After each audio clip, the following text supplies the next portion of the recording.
Hello Aries, I am here with your July alignment reading and just gathering the decks around. So in my most recent readings, we've been talking about, setting boundaries so that you can get on a better path for yourself. And setting boundaries is what helps you to get into better alignment with your true purpose. So we're going to start off with my favorite when it comes to alignment, and that's Ganesha. His role is that he is the remover of all obstacles. So I love to get his input whenever I'm looking for, a little bit more information on, how can I best align myself with the path forward? Like, what advice can you give me? Because for sure he's going to remove those obstacles.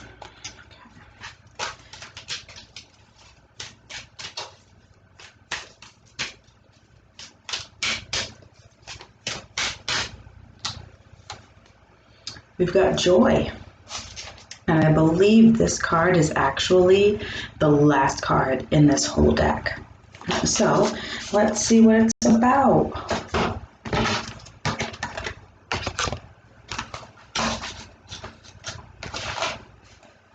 It's not the last card. Almost at the end. Okay, so this says joy is the state of the heart and soul. Joy happens when the heart and soul unite. This union is to achieve expansion for a greater good related to your divine path. Joy can create in you a sense of contentment, acceptance, and serenity. Even when your life is in flux, you feel a deep knowing that whatever might happen will be for the highest good for all involved. When you have this knowledge in you, it brings spiritual determination, even through difficult circumstances such as those that you may currently be undergoing. You will ultimately find your happiness. Through this card, Ganesha acknowledges your stress and exhaustion as you work to adapt to new patterns of behavior and release your old stories.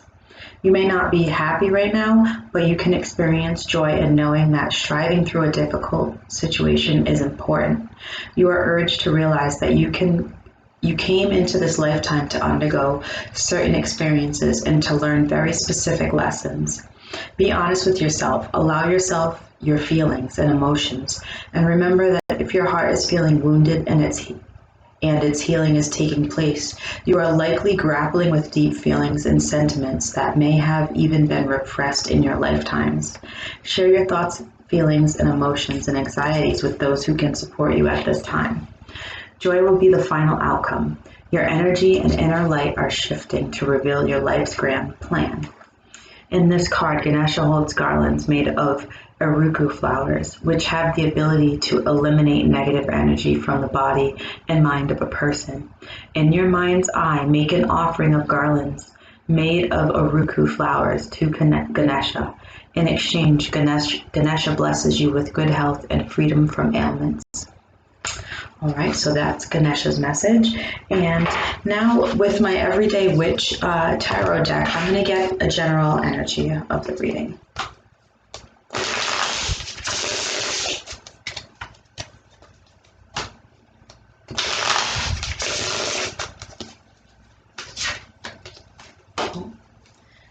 Okay, and we've got the Six of Swords. The Six of Swords is a very...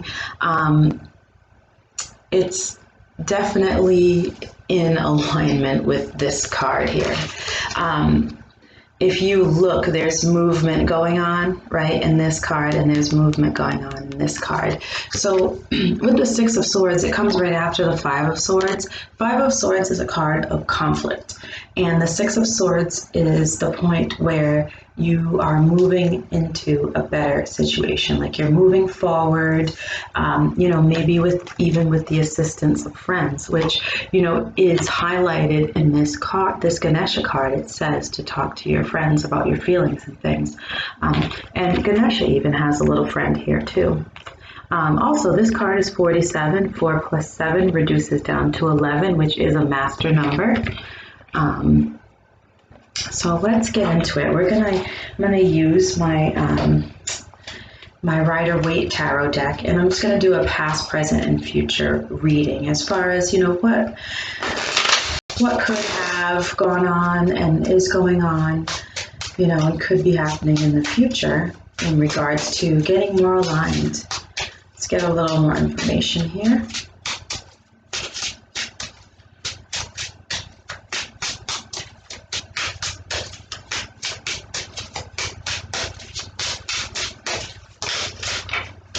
Okay, so we've got the Two of Swords. I'm going to get 2 more cards with this.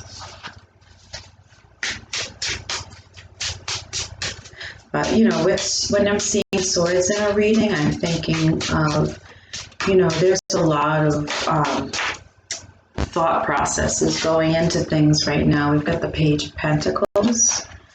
Okay.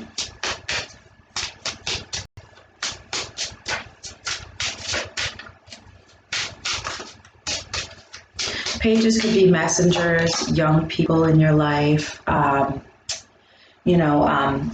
When I see the Page of Pentacles, I think of like the beginnings of something having to do with finances and such. So, with your Two of Swords and your Page of Pentacles, there could be a choice that you needed to make, right? And you're not really sure. We got the Four of Wands here. Four of Wands energy, well, fours are a stable energy. Four of Wands is a celebratory energy. Sometimes it can indicate weddings, marriage, things like that. But it seems like there could have been some sort of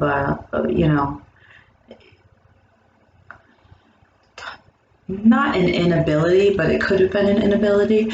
But, a tough time sort of making a choice.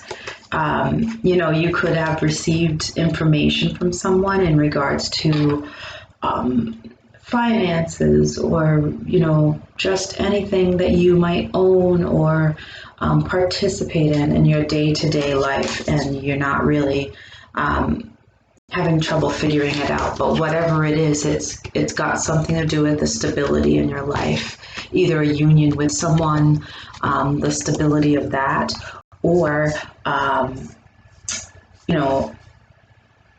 just in general, like how you, I know what I want to say, but I'm just trying to figure it out. But like how you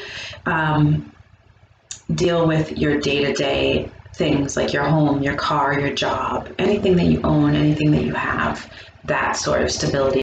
Also, this card, like the way the wands are set up, it looks like 1111, right?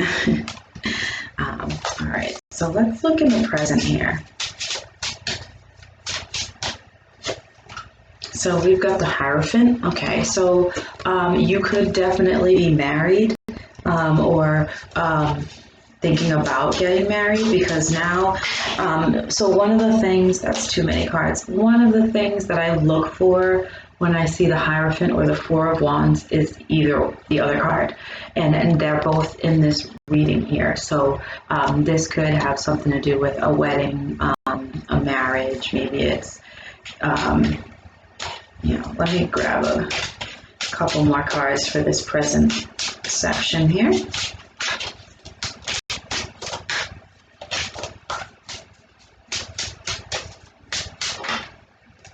It's a lot of cards, guys. A lot of cards. Okay.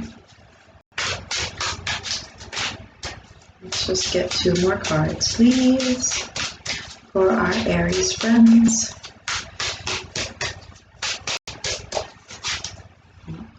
This is one of them. 2 of Cups. All right, so yeah, this has to do with a relationship, a marriage, definitely. And the Page of Cups. So now we've got another page here. So we've got water and earth energy here. Water energy would be, Scorpio, Pisces, Cancer, and earth energy would be Capricorn, Virgo, and Taurus. And also the Hierophant is Taurus energy as well. But yeah, we're definitely looking at something emotional right now, a marriage, a union with someone.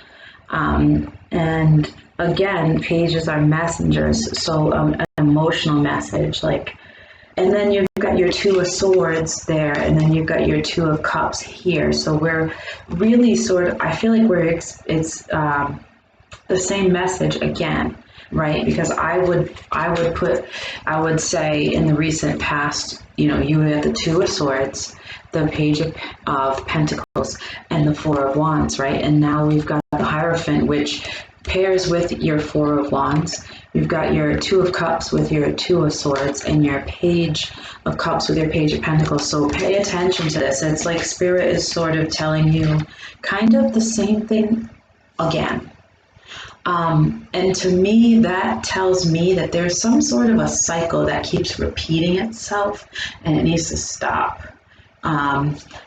You know, it could be, you know, this negative energy. You could be, you know, if you're married or you're dealing with a very committed union, or dealing with the next steps in a union, be it like, you know, being engaged or whatever, going from friends to, you know, a relationship. Whatever it is, you know, there could be some sort of a cycle that's repeating itself here, that you're in a loop. You might be stuck in some sort of a loop. Let's get some cards in the near future here.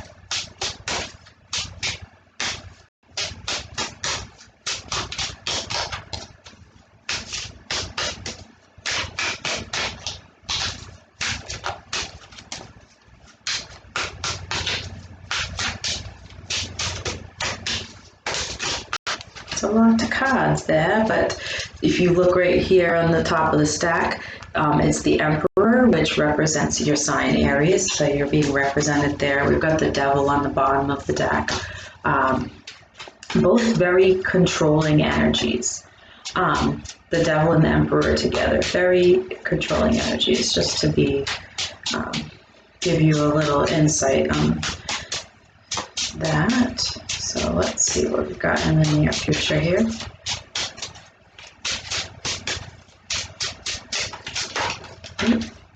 All right, so the Lovers card, right? And so this is definitely has something to do with a relationship, right?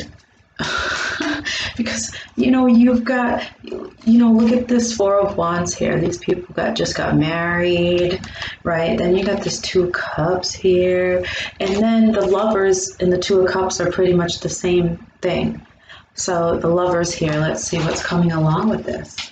You know, there could be, what I'm seeing is like being stuck in a negative cycle within the relationship, and possibly needing to, you know, connect more with the joy, move forward, you know, move to a better level. That, you know what? That's what it is. Take it to the next level. Take it to the next level. You know, ascend. And if you can't ascend within this relationship, then it's not for you. Then we got the Empress here. So this is like self-care and self-love, right? Being the divine feminine, right? So the Emperor and the Empress are like the divine feminine and the divine masculine sort of couple in the major arcana. Oh. And then we've got the Star. The Star is Aquarius energy, but if you look at this all right here, you have 3 major arcana cards popped out in your near future here. And what I'm seeing is, honestly, you know, the Empress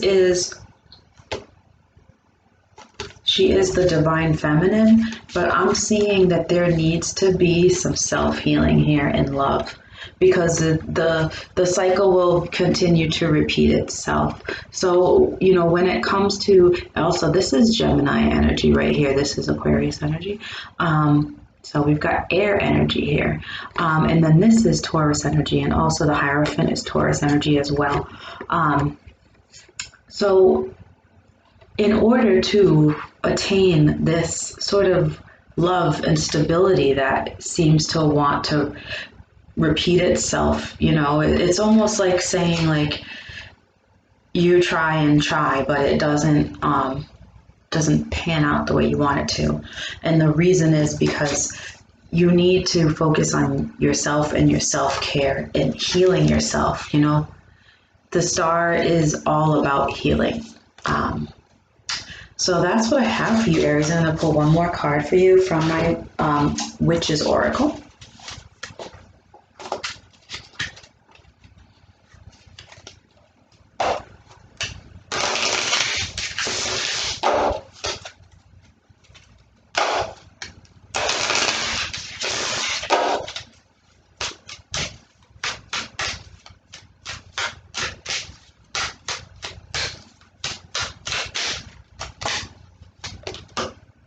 Chalice.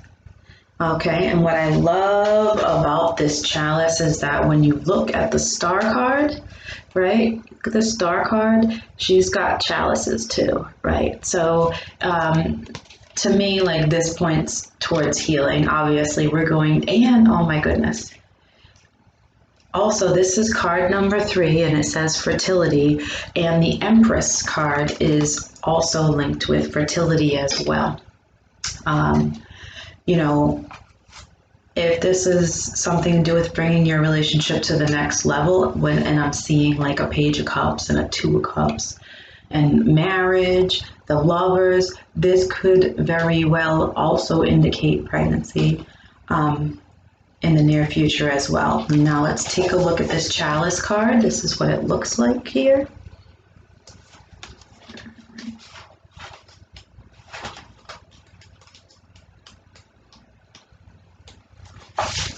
Chalices represent the water element, feelings and emotions, and the psychic and intuitive aspects of life. They also represent fertility on all levels. The chalice is used to honor the goddess. The most famous chalice is the legendary Holy Grail, thought by some to represent the bloodline of Christ and the womb. Chalice indicates that this is a time to go with the flow, to experience your cup being filled with the gifts that water brings.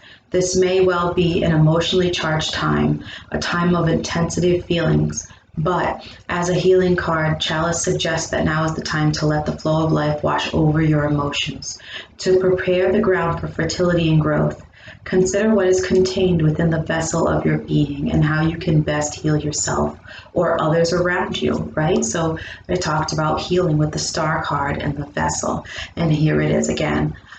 Take note of your dreams, and listen to water. This is a positive card to receive if you are curious about a new project, a relationship, or situations involving a child. All right, so that's what I have for you. So I really hope that helped, Aries, and I will see you next time.